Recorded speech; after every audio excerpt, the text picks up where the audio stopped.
Hello friends, Radhe Radhe. तो आइए श्रद्धा भाव से सुनते हैं माघ मास की कथा अध्याय 3। प्राचीन काल की बात है। माघ मास के पुण्य प्रभाव से अनेक ऋषि मुनि सिद्धि को प्राप्त हुए। एक बार महर्षि नारद जी ने भगवान विष्णु से प्रश्न किया। नारद जी बोले, हे जगन्नाथ, माघ मास में स्नान, दान और जप का क्या फल होता है? कृपा कर विस्तार से बताइए। भगवान नारद की बात सुन के भगवान विष्णु बोले, हे नारद, माघ मास मुझे अत्यंत प्रिय है। इस मास में किया गया थोड़ा सा भी पुण्य अत्यंत फल देने वाला होता है। जो मनुष्य ब्रह्म मुहूर्त में उठकर पवित्र नदी में स्नान करता है, वह समस्त पापों से मुक्त हो जाता है।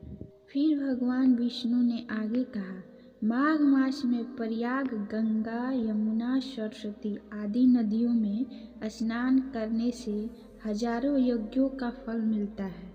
इस मास में तिल, घी, अन्न, वस्त्र और कंबल का दान करने वाला व्यक्ति कभी दरिद्र नहीं होता। जो मनुष्य माघ मास में विष्णु नाम का जप, गीता का पाठ और दीपादान करता है, उसे वैकुंठ की प्राप्ति होती है।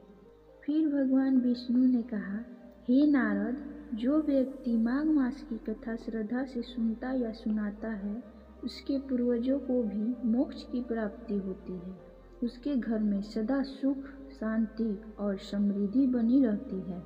अंत में भगवान बोले, माघ मास में संगम, सत्य, दया और भक्ति का पालन करने वाला मनुष्य इस लोक में यश और परलोक में सद्गति पाता है। यह सुनकर नारद जी अत्यंत प्रसन्न हुए और लोकों में माघ मास के महत्व का प्रचार करने लगे। इस कथा से हमें यही सीख मिलती है कि माघ मास भक्ति, स्नान, दान और साधना का श्रेष्ठ समय है। इस समय माघ में किया गया प्रत्येक पुण्य कार्य अक्षय फल प्रदान करता है।